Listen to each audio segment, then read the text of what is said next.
Olá, bem-vindos ao podcast do Instituto de Informação em Recursos Humanos, o Pessoas e Talento. Um podcast onde quinzenalmente conversaremos sobre gestão de pessoas, sobre como construir equipas motivadas e comprometidas, com lideranças fortes que transformam empresas comuns em organizações excepcionais. Receberemos neste espaço profissionais inspiradores, desde diretores de recursos humanos a CEOs, explorando o seu percurso, desafios e estratégias transformadoras de gestão de pessoas e liderança. Sou a Cristina Martins de Barros, fundadora do IRH e diretora editorial da RH Magazine. Hoje recebemos Nalina Cará. A Nalina é licenciada em Gestão pela Universidade Católica Portuguesa, pós-graduada em Auditoria de Gestão e em Recursos Humanos. É atualmente a diretora de Recursos Humanos do Grupo Base Capital, um grupo português com cerca de 600 colaboradores, detentor de empresas nos setores automóvel, AC Santos VP, logístico, Europeças, industrial e tecnológico.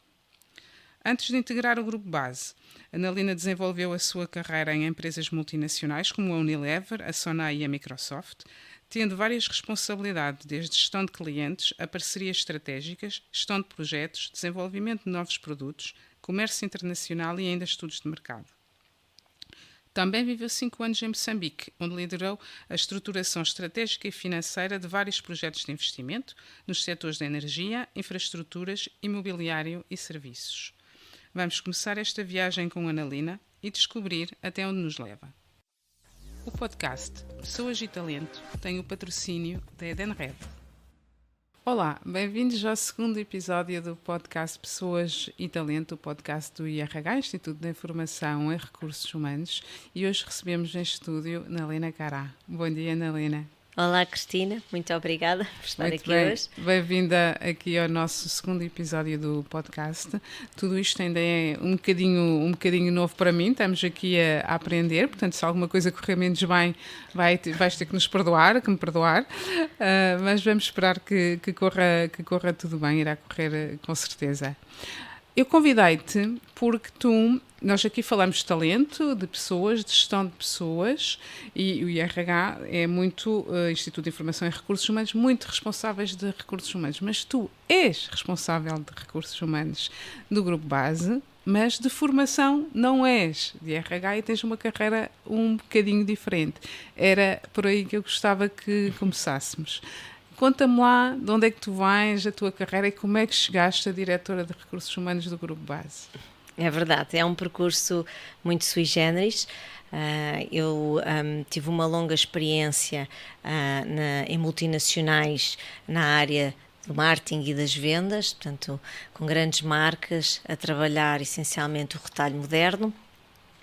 E depois disso tive 5 anos em Moçambique, a trabalhar numa área também completamente diferente desta que foi a minha primeira experiência de trabalho, a trabalhar mais ligada à banca de investimento, à estruturação financeira, e é quando regresso a Portugal, há cerca de 5 anos atrás, que me junto ao Grupo Base. O meu primeiro desafio no Grupo Base, na verdade, foi liderar uma empresa que tinha uma fábrica de metalomecânica. Se calhar podemos primeiro explicar, porque estamos aqui a falar do Grupo Base como se toda a gente soubesse o que é o Grupo Base, mas se calhar não sabem. Mas se eu falar de AC Santos, já fala por si. Podes-nos explicar primeiro o que é o grupo? Sim, então o Grupo Base é um grupo que pertence a 2 famílias portuguesas, a família Batista da Silva e a família Soruia, e que desenvolveram vários negócios muito ligados ao setor automóvel. A grande empresa, que no fundo também, não só em termos de faturação, mas em termos de número de colaboradores, é o AC Santos VP, que é uma empresa de venda, comercialização de veículos automóveis da marca Mercedes e Smart, e também, mais recentemente, Aston Martin e Maserati, e de uma rede de oficinas de reparação e manutenção. Para além do AC Santos VP, o grupo tem uma empresa de distribuição de peças automóveis, a Europeças, presente norte a sul do país. Tem também uma empresa na área da indústria, que é a SLM, que é tratamento de superfície em grandes obras, como a Ponte 25 de Abril, para dar um exemplo. Também faz parte do grupo a marca e a indústria em tempos dos Jeeps UMM. O grupo também detém uma empresa na área das tecnologias de informação muito ligada ao desenvolvimento de software de Business Intelligence, a Vera. E depois detém um conjunto de ativos imobiliários que gere e, portanto, no fundo são cerca de 600 colaboradores que estamos a falar. E, portanto, no meu regresso a Portugal, voltando aqui... Já lá vamos ao teu regresso, mas ainda queria voltar, antes de ires para Moçambique. Tu és licenciada em Gestão pela Católica, pós-graduada em Auditoria... Sim. E depois também em Recursos Humanos, também chegaste lá. Mas a tua carreira anterior sempre foi de marketing e vendas, ou seja, sim, ao sair da Católica, conta-me lá para onde é que tu foste. Então, quando saí da Católica, comecei a trabalhar na Unilever e, portanto, um percurso claramente marcado na gestão de clientes, no retalho moderno, portanto, as contas na altura do Carrefour, os Auchans e o próprio modelo Continente, mais no fim, muito também ligado ao desenvolvimento do marketing do ponto de venda, da gestão de categorias no ponto de venda e, portanto, muito projetos desta natureza. Depois sou convidada para me juntar à equipa do Modelo e Continente, da Sonai, na área do sourcing internacional. E, portanto, aqui mais numa lógica de desenvolvimento de produto. Também passei, enquanto a experiência da Sonai, pela parte da gestão da área dos brinquedos e do lazer, do desporto, portanto, também não a vender, mas a comprar e a disponibilizar no supermercado.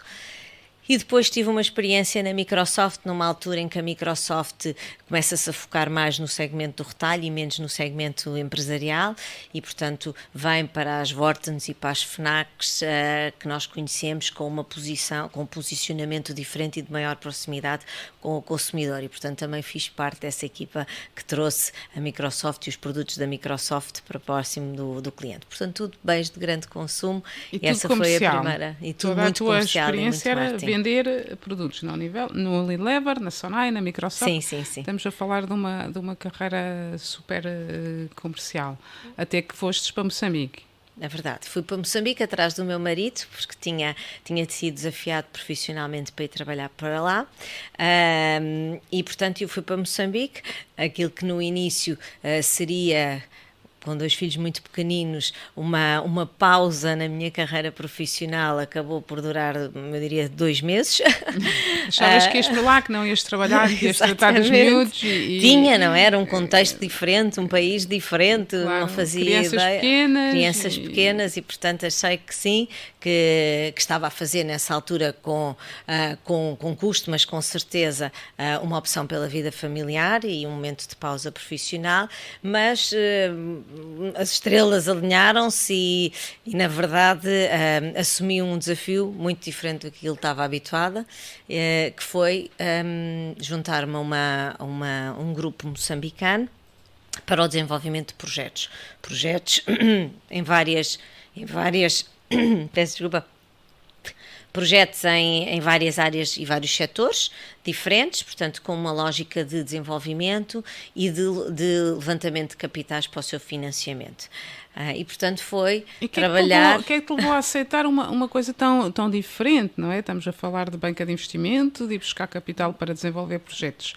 O que é que uma miúda que vem da Microsoft, de vender produtos Microsoft, eu vou aqui para a banca de investimento? Na verdade, em Moçambique. Em Moçambique. Na verdade, eu não estava muito convencida, aliás, achava mesmo que era um erro de casting quando me convidaram. Mas, na verdade, aquilo que se pretendia era a gestão destes projetos, era a gestão de uma equipa multidisciplinar que contribuía para as várias fases do desenvolvimento do projeto e, acima de tudo, também era este relacionamento interpessoal com diferentes instituições, com fundos de investimento, com capitais de risco e, portanto, era, na verdade... apresentar os nossos projetos, o vender os nossos projetos, na verdade, para atrair os investidores. E, portanto, isso parecendo que não, era a minha experiência, não é? O desenvolvimento destas parcerias estratégicas e a venda do produto, e neste caso eram projetos de grande envergadura e de muitos milhões, sim. E portanto foi isso que me levou, e obviamente a oportunidade de crescer profissionalmente, aprendendo toda uma outra área, muito mais financeira. E estiveste lá 5 anos. E estive lá 5 anos. A desenvolver projetos até que decidiste voltar para Portugal. Sim, por razões familiares, porque o meu pai estava com um estado de saúde já bastante debilitado e, portanto, quis vir passar, digamos assim, os últimos tempos dele em Portugal e, portanto, vim de um momento para o outro, literalmente, com uma mão na frente e outra atrás, de volta para Portugal, mas pouco tempo depois fui desafiada. Aliás, muito pouco tempo depois, fui desafiada para me juntar ao grupo Base Capital. E é engraçado que na minha primeira interação com o grupo achava que vinha para uma entrevista de diretora comercial para a área dos automóveis. Ias vender carros? Que ia vender carros, ou que ia gerir a equipa de vendedores de carros, porque na verdade era isso que se calhar o meu perfil ditava, e entendia até então que a minha experiência de Moçambique era uma coisa fora, não é, do contexto, e que agora retomava um bocadinho um percurso mais linear. A verdade é que saí daquela primeira entrevista com o ir pensar para casa o desafio de ser diretora-geral de uma fábrica de metalomecânica, a OMM, que na altura produzia estruturas metálicas para transformadores de energia para uma marca portuguesa bastante conhecida. Podemos que já não tinha, que é a EFASEC. Que era a EFASEC, e que não tinha já nada a ver com os jipes nessa altura, a não ser a marca, que ainda é detida pelo grupo e que ainda tem projetos ambiciosos para ela. E depois, portanto, regresso, inicio, portanto, esta gestão de uma fábrica num ambiente completamente diferente, a tentar perceber de corte, quinagem, soldadura, a gerir, não é, equipas de operários, não é, muito diferente, não é, de tudo aquilo que tinha sido a minha interação até então. Acontece que no contexto não só da pandemia, mas também da questão que aconteceu com a EFASEC, nós estávamos limitados em termos de expansão e diversificação comercial, e esta dependência de um cliente muito grande ditou o encerramento da nossa operação, e com isso, na verdade, o fecho de ciclo e a saída de cerca de 60 colaboradores. Portanto, toda a empresa, não é, acabou por arrumar e fechar. E, portanto, olhando assim um bocadinho para trás, Cristina, eu diria que esse foi a minha primeira ingressão no mundo da gestão dos processos de recursos humanos, porque nessa altura... Para o processo mais difícil, fechar uma fábrica. O processo mais difícil como é que foi isso para ti, pessoalmente? Eu diria que nessa altura eu tinha dificuldade de respiração, e não era por falta de paladar ou de olfato, foi muito difícil, até porque foi um conjunto de pessoas a quem eu tinha entusiasmado e motivado para darmos a volta por cima, e que fomos apanhados, não é, na curva com a pandemia e com a questão, obviamente, deste cliente, e, portanto, foi o mais certo de fazer, porque todos os indicadores de negócio assim o ditavam, e tivemos que, não é, no fundo, que gerir essa relação de fim. Nessa altura eu tive que aprender muito sobre estes procedimentos, portanto também sobre aquilo que são a regulamentação legal e laboral que está relacionada com isto, perceber todo o histórico laboral dos colaboradores, perceber as políticas, os procedimentos, e, portanto, eu acho que esse foi, de facto, o grande momento de começar a trabalhar e de me focar não na gestão do negócio, mas na gestão das pessoas e deste fecho de ciclo. Depois, quando estávamos quase no fecho da fábrica, não é? Portanto, nos últimos momentos, a administração convida-me para ser a diretora de recursos humanos do grupo. E eu, que costumo normalmente ter uma capacidade de antevisão de cenários, não é? Que toda esta minha escola me ensinou a fazê-lo, não estava nada à espera e fiquei bastante perplexa com o convite. Mas muito rapidamente percebi o sentido, que era, de facto, trazer alguém do negócio, alguém que conhece bem a operação, que está muito familiarizada com indicadores de negócio, financeiros, para poder ajudar na gestão das pessoas em benefício delas e do negócio, porque todos os negócios precisam de pessoas, uns mais e outros menos, mas eles são, sem dúvida, o ativo mais importante de qualquer empresa. E qual era o desafio que te propuseram? Disseram-te, Nalina, tu não és de recursos humanos, mas achamos que faz sentido seres a nossa diretora de recursos humanos. Porquê? Porque fala essa mesma linguagem de negócio. Foi assim que te venderam o projeto, foi assim que Foi, te agarraram. foi porque, primeiro, acho que também por outras características que se calhar vêm dessa minha veia comercial, a facilidade de relacionamento com as pessoas de topo e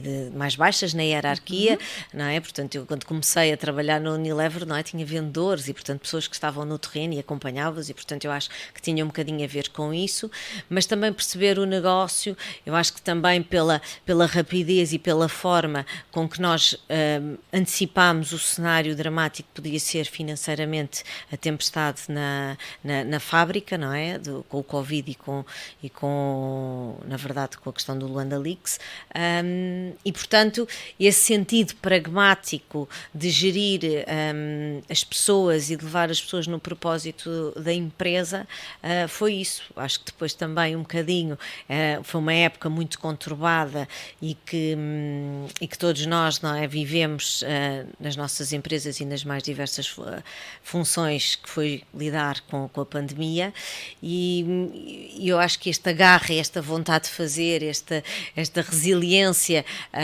e esta capacidade de sair da zona de conforto e andar para a frente estavam lá, e portanto eu acho que foi um bocadinho isso que os motivou a escolherem-me, e pronto, e pelos vistos está a correr bem.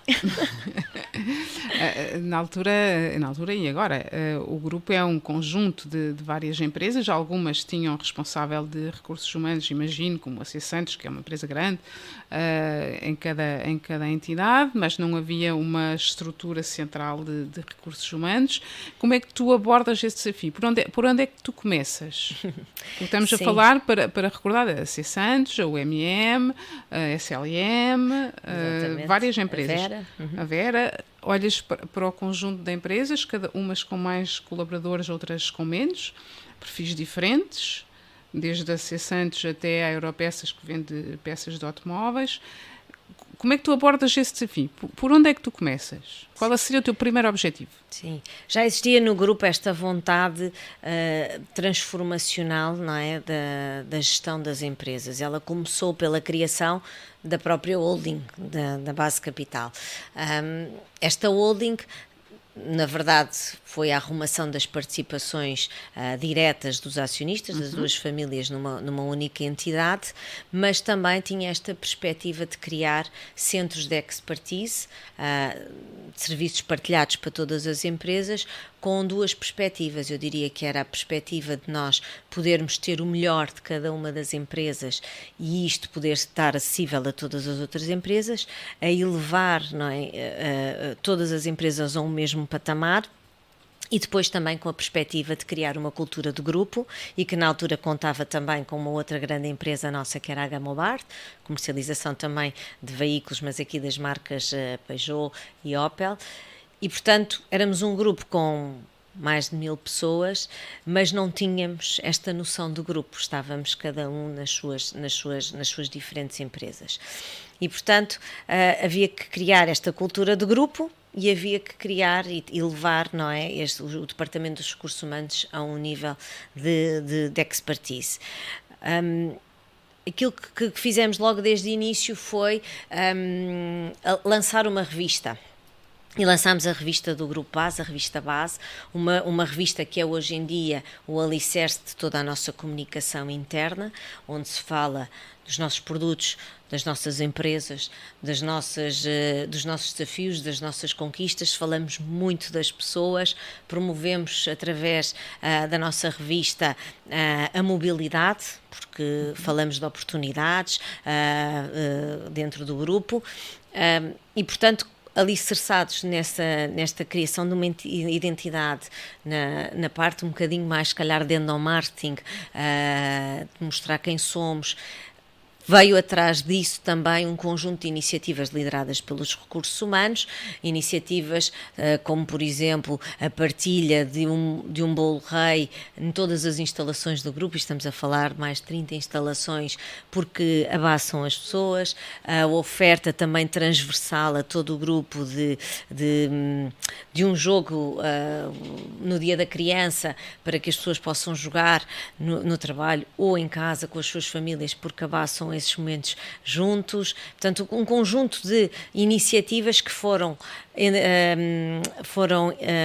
endereçadas a todos os colaboradores numa voz que era o Grupo Base. E, portanto, começámos aqui a criar esta proximidade, esta partilha de valores e este sentido de pertença a uma coisa maior do que não fosse só a empresa. Depois, numa outra perspectiva, lá está, o elevarmos os recursos humanos a um papel mais estratégico. O que acontecia era que tínhamos, de facto, departamentos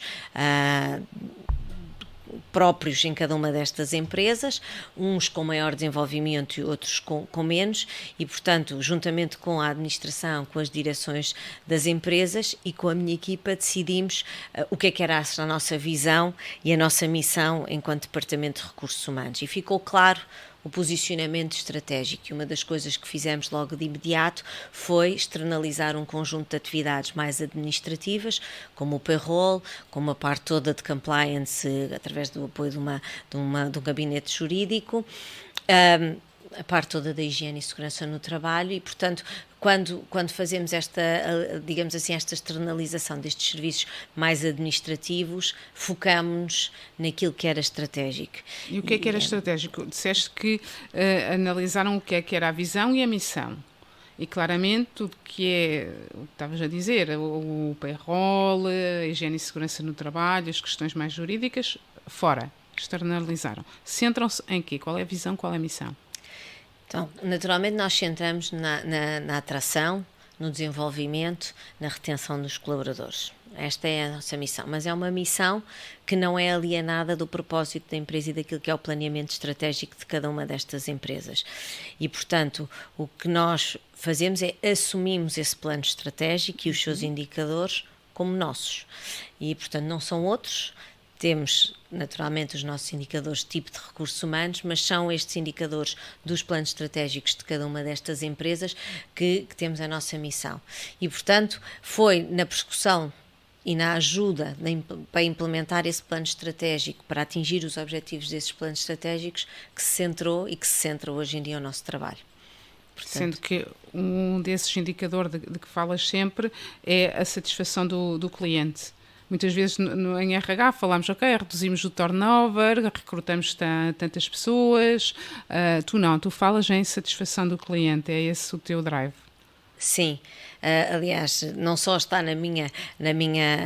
nos meus objetivos de avaliação, como na verdade está em todos da minha equipa e em todos os colaboradores da empresa. Portanto, a satisfação do cliente para nós é aquilo que dita o nosso sucesso, não só hoje, mas essencialmente para o futuro. E ela é transversal a qualquer uma destas empresas. E, portanto, nós trabalhamos nesse sentido.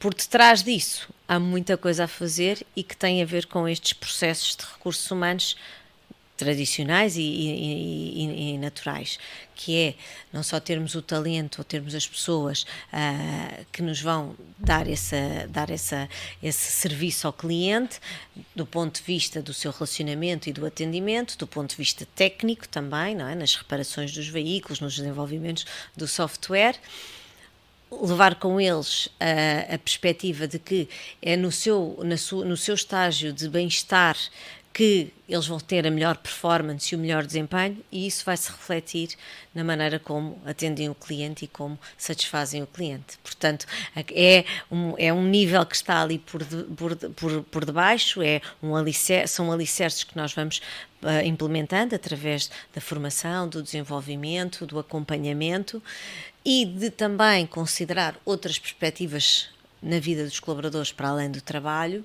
de maneira que eles possam ter o seu melhor desempenho, convictos de que isso é também o melhor atendimento ao cliente.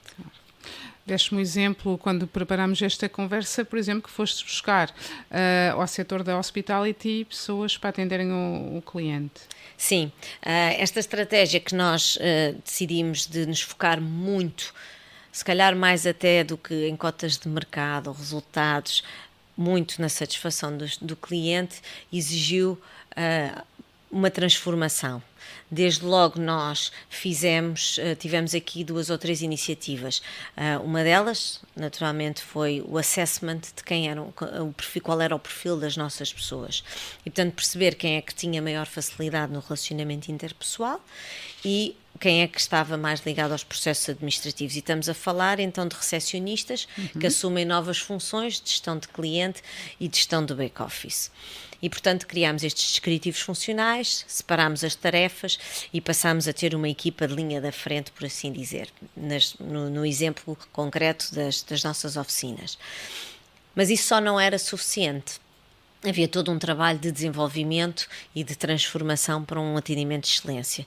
E, portanto, entendemos que devíamos ir buscar a experiência das pessoas do setor da hospitalidade e que, ao trabalharem lado a lado, iriam, por esse processo de aprendizagem impar, ensinar as melhores práticas de atendimento e depois haver, obviamente, o processo bilateral de os outros ensinarem a parte técnica da reparação automóvel. E, portanto, foi muito proveitosa essa estratégia, porque permitiu, lá está, aos nossos gestores de clientes perceber o posicionamento premium que o setor da hospitalidade, fruto pelo boom do turismo que fizemos sentir, teve. Depois acompanhámos isso com outras 2 iniciativas muito significativas. Uma delas, um programa de transformação B+, que passou por uma abordagem coletiva, individual, de chefias, de colaboradores, formações muito na premissa do 70-20-10, on the job, com coaching para a mudança, com coaching para a consolidação de comportamentos, e depois uma outra iniciativa que tinha a ver com a introdução de um projeto de gamification e que, no fundo, era transformar sob a forma de um jogo o incentivo ao bom atendimento ao cliente. E, portanto, as pessoas passaram através deste jogo, um jogo de Fórmula 1, portanto, um campeonato de Fórmula 1 em que cada unidade é uma equipa e cada mês é um circuito, em que são premiadas por terem pelo melhor atendimento, pela melhor produtividade. E ao fim do mês esses pontos que ganham transformam-se em euros nos recibos. Portanto, isso é bom, isso motiva, normalmente motiva bastante. Sim. Todo esse processo é numa perspectiva de consciencialização e de responsabilização das pessoas pelo seu trabalho e que tenham noção de que o seu trabalho tem um real impacto no negócio e nos números no fim do mês. E também fizeram isso com a avaliação de desempenho, que é uma área que trabalharam bastante, certo? Sim. Portanto, nós temos um processo de avaliação de desempenho que é bastante complexo, ou melhor, se calhar é de facto complexo porque é muito completo. Ele passa por uma autoavaliação, por uma heteroavaliação, por uma avaliação num registro sempre anónimo às chefias, também à satisfação e ao envolvimento para com a empresa. Mas, acima de tudo, e depois todo este processo acaba com uma reunião entre o colaborador e a chefia, onde se acordam não só no desempenho que a pessoa teve, mas também naquilo que são as motivações, as expectativas e o plano de desenvolvimento das pessoas, mas, essencialmente, esta avaliação de desempenho ela é consequente. Ela é baseada em competências, em valores e em objetivos. E os objetivos são específicos da função, mas todas as pessoas têm os tais objetivos do plano estratégico. E, portanto, é em função desta avaliação de desempenho que se vai ditar diferentes patamares de premiação consoante o desempenho, diferentes percentagens de aumentos salariais anuais, que se vai determinar mobilidades dentro da carreira, que se vai identificar colaboradores-chaves, colaboradores que precisam de desenvolvimento e colaboradores até mesmo que estão, se calhar, desmotivados, têm as competências e não estão a conseguir atingir os objetivos. E, portanto, isto é uma ferramenta para nós poderosíssima enquanto recursos humanos, para podermos olhar para o nosso capital humano e tirar o melhor partido dele, mas também tornou-se uma ferramenta muito importante para as pessoas, pela oportunidade das pessoas darem a sua voz nestes momentos de autoavaliação, de avaliação das chefias, de avaliação da satisfação com a empresa. Muito bem. Sendo uma empresa familiar, também há um ponto que eu gostava de abordar contigo, que é que a consciência social, não é que não exista noutras empresas, obviamente, mas muitas vezes nas empresas familiares isso é mais marcante e o Grupo Base não é exceção. As famílias que estão por trás têm essa consciência e têm trabalhado nessa área. Gostava em particular que me falasses do projeto Semáforo, no qual vocês participaram. Sim, é verdade isto que tu disseste, Cristina. O facto de serem duas famílias e famílias típicas, com muita consideração, muito unidas, com muita preocupação e muito sentido de irmandade,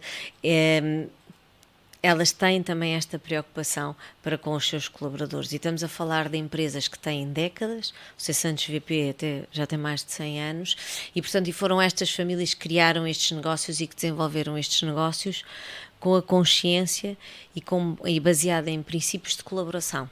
Com os recursos humanos e, portanto, e com as pessoas. E é essa preocupação, e como dizíamos há bocadinho, que hoje em dia, na verdade, são 600 colaboradores, 600 famílias, mas anteriormente eram 1000 famílias, e é a preocupação com o bem-estar e com a qualidade de vida destas pessoas que têm norteado, quer em serviço partilhado, quer individualmente, sempre a atuação do grupo, a preocupação com um rendimento digno, com condições de trabalho boas, com o oferecer oportunidades de desenvolvimento, o acarinhar já gerações, não é? Os pais trabalharam connosco, os filhos trabalham connosco, já temos casos também de netos que trabalham connosco, que motivou-nos a ser pioneiros no projeto Semáforo. E o que é o projeto Semáforo? O projeto Semáforo, na verdade, é uma ferramenta de avaliação aplicada ao mundo empresarial e muito com base na consciência de que a pobreza acontece até, como se costuma dizer, a pessoas que têm contratos de efetividade e, portanto, existe um risco de pobreza muito grande em Portugal com os efetivos portugueses e, portanto, o projeto Semáforo é este questionário que permite, de uma forma holística, porque toca em 6 macrodimensões que vão para além do emprego e do rendimento, conhecer os colaboradores de uma forma confidencial, mas com a vantagem de que para cada colaborador há uma sinalização se em determinado indicador está verde, amarelo ou encarnado. E, portanto, desta leitura muito simples sai um mapa de vida. Desse mapa de vida fica claro o que é que devem ser as prioridades para trabalhar e o desenvolvimento de um plano de ação. Do ponto de vista da empresa e do grupo, aquilo que nos permitiu com este projeto foi conhecermos e aproximarmos da realidade não do colaborador, porque isso já nós conhecíamos de todas as auscultações que fazemos, mas conhecer e ir um bocadinho mais além disso é conhecer a realidade do agregado familiar. E isto teve muito impacto, obviamente com orgulho, a situação dos nossos colaboradores é positiva, é verdade, é bastante positiva, mas existem áreas onde temos a oportunidade de melhoria e a rede Semáforo, aliás, o projeto Semáforo tem uma rede de apoio que permite ao colaborador contactar diretamente, e o que é esta rede de apoio é um conjunto de parceiros nas mais diversas áreas que suportam pro bono os colaboradores, E também tem um conjunto de uma equipa de assistentes pessoais que também podem orientar na resolução dos problemas dos nossos colaboradores. E, portanto, tudo isto num regime de confidencialidade. Agora, naturalmente, aquilo que nós vimos e aquilo que nós nos apercebemos da realidade dos nossos colaboradores direciona um bocadinho a nossa atuação. E temos aqui alguns exemplos que já implementámos e temos também aqui um projeto muito ambicioso que ainda está a ser preparado para os colaboradores nesse sentido. Alguns exemplos, Cristina, vou-te dizer. Percebemos-nos da preocupação com a saúde oral e com a parte mais oftalmológica dos nossos colaboradores e, portanto, estendemos o nosso seguro de saúde à facilidade de acesso a dentistas e oftalmologistas.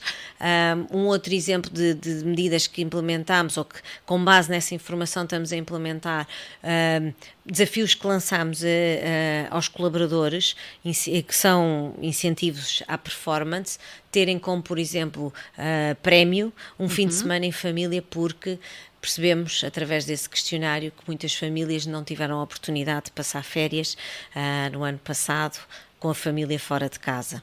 Um outro exemplo tem a ver com as preocupações mais financeiras e daqui, obviamente, o recurso a crédito, a dificuldade da poupança e, portanto, estabelecemos protocolos com entidades financeiras para termos bonificação de spreads, para fazermos análise de crédito, consolidação de crédito, iniciativas de formação em literacia financeira para ajudar os nossos colaboradores. Uma outra área também que para nós foi bastante elucidativa foi a percentagem de famílias que indicavam terem questões com saúde mental no seu agregado familiar. Então, nós tínhamos cerca de 50 famílias, destas 600 colaboradores, a dizer que tinham uma questão e, portanto, também isso fez com que nós desenvolvêssemos iniciativas, umas mais informativas, outras de grande caráter já mais prático, para ajudar estas famílias. E, portanto, o semáforo foi aqui uma ferramenta bastante útil e que eu recomendo que as empresas possam contactar, é feito através da ACES. Exatamente, é um projeto muito interessante feito pela ACES e que as pessoas podem ir ainda à internet, encontram-no facilmente e é uma forma de abordar o colaborador de forma mais holística, não só o colaborador, mas toda a entidade familiar para poder ajudar quando é preciso. E eu diria que deixa claro a noção ao colaborador de que a empresa tem a preocupação com ele enquanto pessoa e não meramente num trade-off de negocial, digamos assim. Claramente.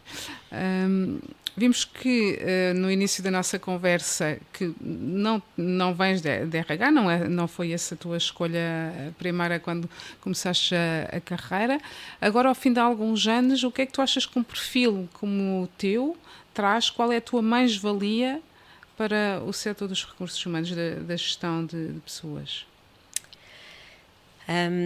Eu acho que tem a ver com o facto de, como dizia há bocadinho, de já ter estado noutras cadeiras, ter vestido outros sapatos e calçado um calçador de sapatos, ter posto outros chapéus e ter esta visão mais holística e de diferentes perspectivas. E, portanto, também enquanto colaboradora e enquanto chefia também já estive do lado de lá e já precisei de muito do apoio não é, dos recursos humanos para os desafios que tive anteriormente. E, portanto, entendo que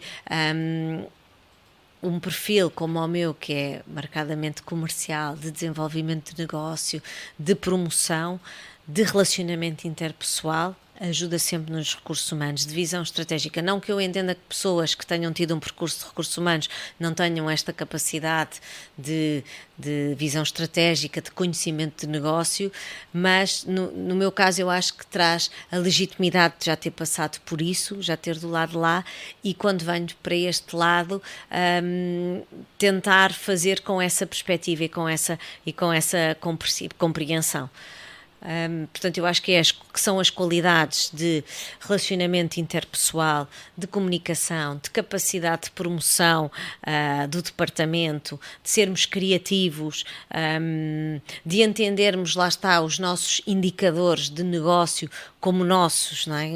Eu enquanto comercial lutava todos os dias para faturar, não é? E, portanto, hoje em dia eu luto todos os dias para a satisfação do cliente melhorar, porque eu sei que isso depende das pessoas e o meu papel enquanto recursos humanos é ajudar as pessoas a atingir esses objetivos. Portanto, eu diria que é um bocadinho este o conjunto de qualidades que não são as típicas de dominar o direito laboral, de dominar a estratégia dos recursos humanos, o ciclo de vida do colaborador, que são fundamentais e que têm que lá estar, e por isso é que eu fiz a pós-graduação em recursos humanos, a partir do momento em que assumi este desafio e que obviamente também estudei bastante na parte laboral, de direito laboral, mas todas as outras coisas que tive e que me permitem hoje sentar de igual para igual com os outros diretores, com as outras direções na comissão executiva, ter uma voz relevante e ajudar e participar na tomada de decisões.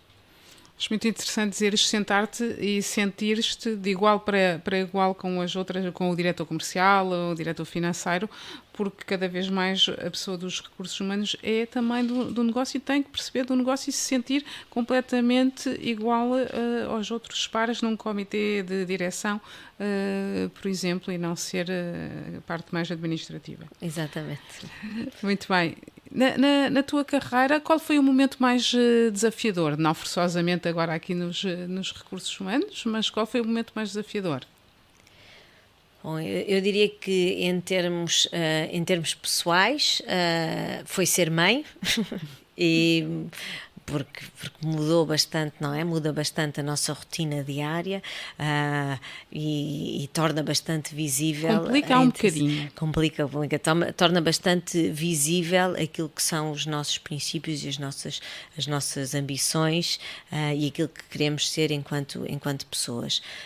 O mudar de país também foi um grande desafio, não é? Portanto, quando vou para a África, para um contexto completamente novo. Portanto, esses foram os desafios, digamos assim, do ponto de vista pessoal. Do ponto de vista profissional, foi cada vez que assumi uma função completamente diferente, ainda que, por exemplo, nos primeiros anos ter estado na Unilever e depois na Sonai, na verdade era estar de cada um dos lados da mesa.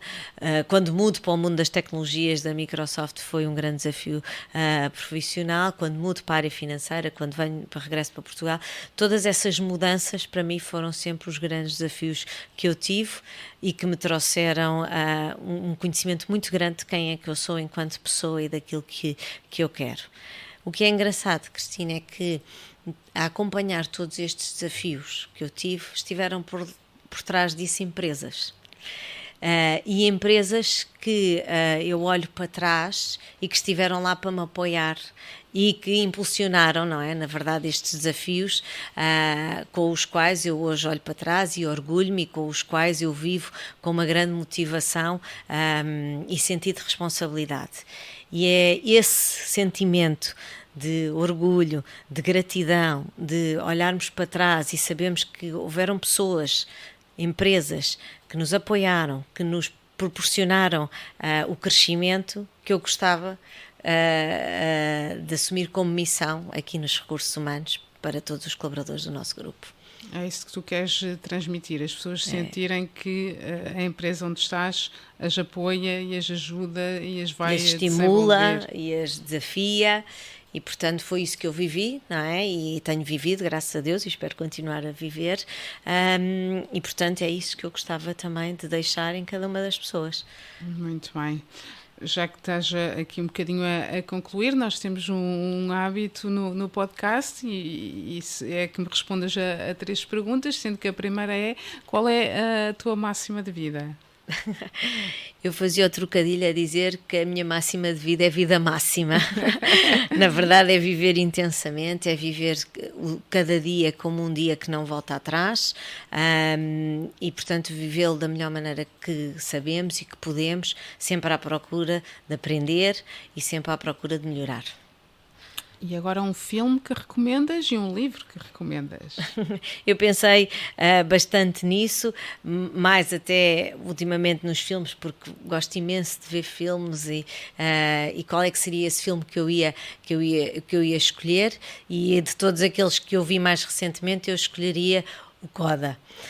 O Coda é um filme recente, 2021, e Coda significa criança de adultos surdos, não é? Portanto, em inglês, e relata uma história de uma adolescente, que é a Ruby, que é a única ouvinte numa família de surdos.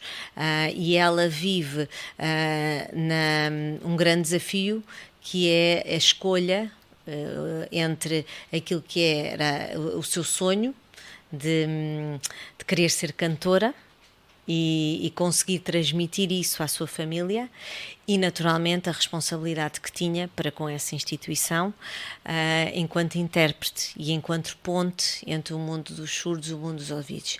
E eu acho que este filme, e porque estamos a falar de um podcast de pessoas, retrata bem e ilustra bem vários desafios que hoje em dia nós temos. Um é as nossas ambições e os nossos sonhos pessoais e o nosso sentido de responsabilidade para com as instituições. O outro, que se aborda no filme de uma maneira também muito, muito perspicaz e que nos transmite, que é a capacidade de comunicação e de compreensão. E a necessidade de uma comunicação eficaz e de como é que as coisas podem tomar rumos completamente diferentes quando os intervenientes não têm a mesma informação ou quando a informação não é acessível a todos. E depois acho que também é uma outra temática que se fala muito, que é a temática da inclusão, do perceber diferentes perspectivas, e aquele filme retrata uma comunidade que é marginalizada, mas que na verdade é igual e tem muito para nos oferecer, e essa diversidade deve ser bem acolhida. Se pensar em livros, eu pensaria num livro que já li também há algum tempo atrás, não é de todo um clássico, era Maria Montessori e a Escola da Vida.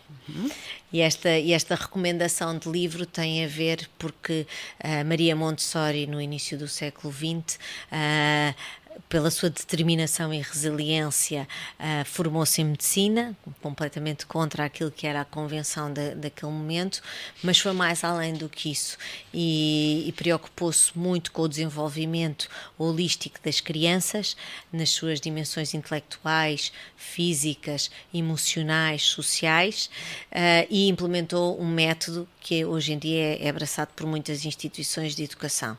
Eu acho que a história da Maria Montessori é uma história de coragem, de inovação, de determinação, que é aquilo que qualquer diretor de recursos humanos ou qualquer pessoa que está ali relacionada com a gestão de pessoas, não necessariamente nos recursos humanos, deve ter para enfrentar os desafios de hoje em dia. Muitos desafios que temos pela frente. Muito obrigada, Analina, por teres vindo partilhar este bocadinho connosco no início deste podcast. Obrigada por teres estado aqui connosco. Pelo convite. Obrigada a todos os que nos estão a ouvir. Espero que tenham tirado daqui alguns insights, e aproveito também para os convidar a nos seguir nas redes sociais e no rhmagazine.pt. Obrigada e até à próxima. Obrigada.